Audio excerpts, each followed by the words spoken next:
Hiwaga sa dilim. So, hindi kanta to guys, kundi Hiwaga Cafe.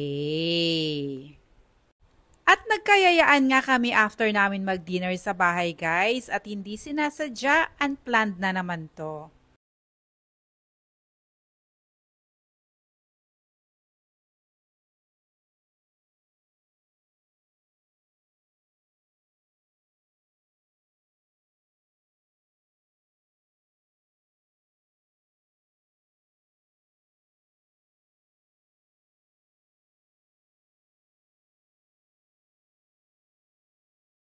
And dahil gabi na nga, naghanap na lang kami ng coffee malapit dito sa amin para hindi na mahirapan magbiyahe.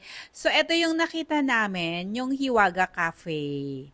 So, yan, malapit lang to sa amin. Siguro mga 10 minutes drive. And, ayan, nandito na tayo. Tara, pasukin natin guys and alamin natin kung ano meron dito sa Hiwaga Cafe. Eto kasing sisterakas ko, guys, pumunta gabi na. Sana mapumunta siyang maaga pa para at least alam namin kung anong gagawin namin. So, after namin kumain sa bahay, guys, usap-usap, tapos tsaka pa lang namin na isipan na tara, labas tayo kahit paano magkape. Kasi si Len, magiging busy na siya at magdi-December na. So, hectic na yung schedule na, hindi na kami makakapag-date. Actually, isang buwan din kami nag-antay bago ulit maulit yung date namin. At naandito na nga tayo sa loob. At nakita nyo ba yan? Today's Good Mood is sponsored by coffee. Tsak, marami ang nakaka-relate. Comment nga dyan sa baba. Mind you, hindi lang pala to coffee. Nakita nyo ba yung mga menu na yan? So, para siyang resto bar. And super dami kang mapagpipilian na food. Guys, diba? Balak namin bumalik for breakfast or dinner dito guys. Ang sarap ng mga food nila. And then, eto ulit. To be loved is to be known. Ang bongga ng mga quotes dito. And eto pa, meron silang Encanto beer. Ang bongga no. Ayan po ang kanilang Encanto beer. And yan naman ang ka-date namin. As always, si Liam. And ang ganda talaga guys ng mga decor dito. Siyempre, alam niyo naman ang weakness nating mga babae, ang interior design and lalo na kung nature-inspired siya. O, diba? Kasi refreshing siyang tingnan. And eto pala yung mga menu nila, guys. Super dami. Starter, all-day brunch, mains, pasta, pizza, coffee, non-coffee, coffee frap, non-coffee frap, superfood, coolers, tacos, quesadilla, salads, sides, and sandwich. And para matakam din kayo, kinuha ko yung ibang photos para at least may idea kayo kung gusto nyong pumunta dito. O diba, natatakam na ba kayo? Kaya kung hindi nga kami busog na busog guys, kakain kami ulit. Kaso super busog na din kami. And meron din silang acoustic night. So, pwede kayong mag-relax dito, guys. Blueberry cheesecake and matcha latte ice for Liam.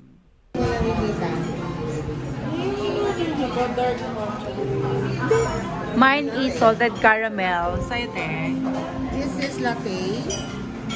And White mocha latte. with With one shot of espresso.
natapos na naman nga ang unplanned naming coffee bonding ng aking sister Rakas, ng Titas of Cavite. And syempre, hindi matatapos naman ang gabi na to na wala tayong mga picture taking.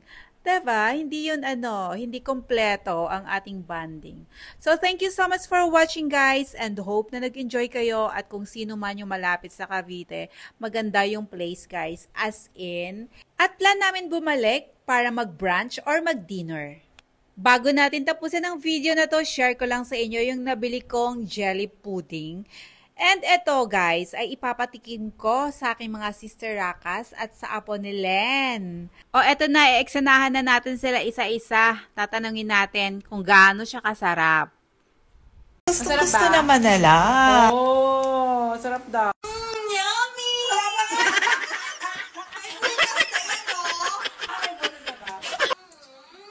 Yummy! Ay naman ang yung gelatin. Ay, gelatin. Yung jelly. Sarap?